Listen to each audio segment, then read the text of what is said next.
अस्सलामुअलैकुम वरहमतुल्लाहि वबरकातुहू। दोस्तों कैसे हैं? उम्मीद है खैर आफियत के साथ होंगे। KPK के असातिज़ा जो नए भर्ती होने वाले असातिज़ा हैं उनके लिए इश्तिहार की मंजूरी दे दी गई है।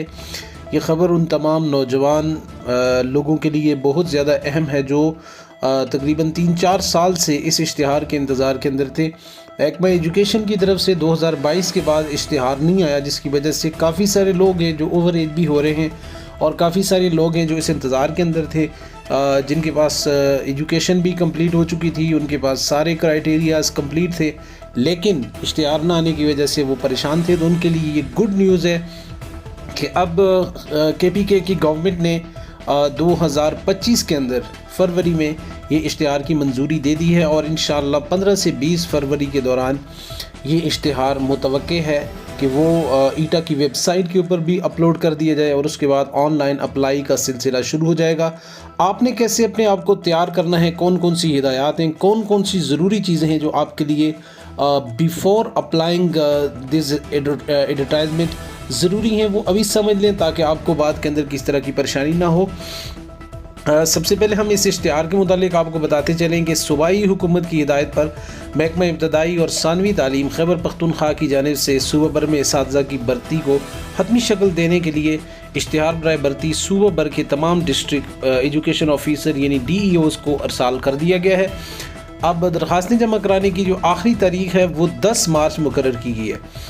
तो यहाँ पे इश्तिहार पर मुताल्लिका DEOs और दस्तखत करके महकमा इत्तलाआत के नाम जो लेटर है वो भी बहुत जल्द डायरेक्टरेट ऑफ एजुकेशन को पेशावर को जमा कराएंगे, जिसके बाद हतमी शक्ल में ये इश्तिहार ईटा की वेबसाइट के ऊपर होगा। अच्छा, अगली बात यह है कि हर जो भी असामी होगी, जो भी जॉब होगी, वो TT की, AT की, DM की, SST की, CT की, कारी पोस्ट, तो इसके लिए इलादा मेरिट मुरतब होगा। उम्मीदवारों के टेस्ट के ईटा के हासिल करदा नंबर और तालीमी काबिलियत के नंबरों को जमा किया जाएगा। ईटा में एक और चीज़ ज़रूरी है कि आपके 50% मार्क्स होने चाहिए, वरना आप फेल तस्वुर किए जाएंगे। और इसके अलावा जो एल उम्मीदवार हैं अगर वो मौजूद नहीं है तो यानी किसी इलाके के अंदर अगर 50% तक नहीं जा सकते तो वहाँ पे 30% जो नंबर है उनको किया जा सकता है। इस तरह CGPA में काउंटिंग की इजाज़त नहीं होगी। CGPA को नंबरात के अंदर तब्दील करने के लिए सर्टिफिकेट देना ज़रूरी होगा।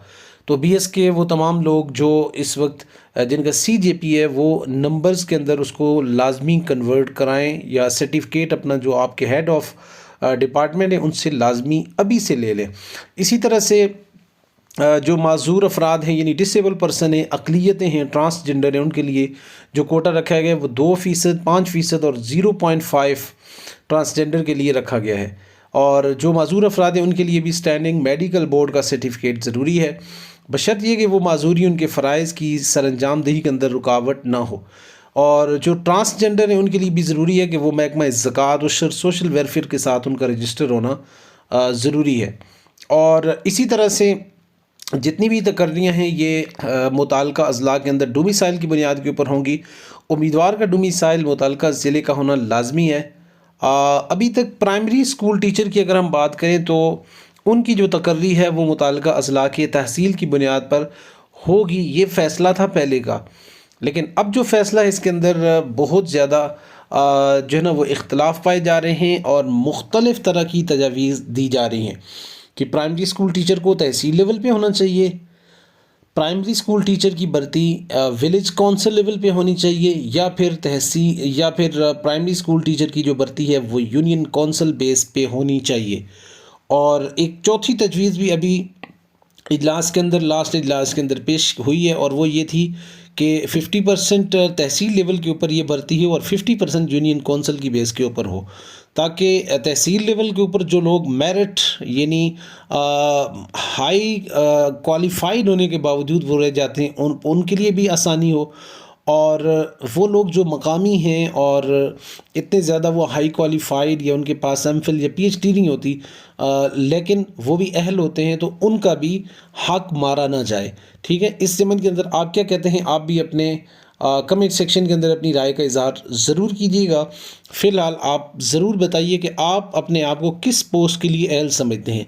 क्या आप अप्लाई करेंगे एटी के लिए, क्या आप अप्लाई करेंगे टीटी के लिए यानी इस्लामियात टीचर के लिए, एटी अरबी टीचर, और क्या आप अप्लाई करेंगे कारी पोस्ट के लिए, क्या आप अप्लाई करेंगे एसएसटी के लिए, और क्या आप अप्लाई करेंगे सीटी के लिए सर्टिफाइड टीचर, क्या आप अप्लाई करेंगे डीएम के लिए ड्राइंग मास्टर के लिए, या फिर आप अप्लाई करेंगे पीएसटी यानी प्राइमरी स्कूल टीचर के लिए।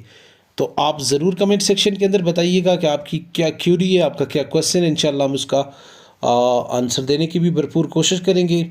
मज़ीद अपडेटेड वीडियो के लिए हमारे साथ रहिए। इंशाल्लाह जैसे ही अपलोड होता है इश्तिहार तो हम आपको ऑनलाइन ईटा की वेबसाइट के ऊपर कंप्लीट अप्लाई करने का जो ऑनलाइन तरीका है वो आपको ज़रूर बताएंगे।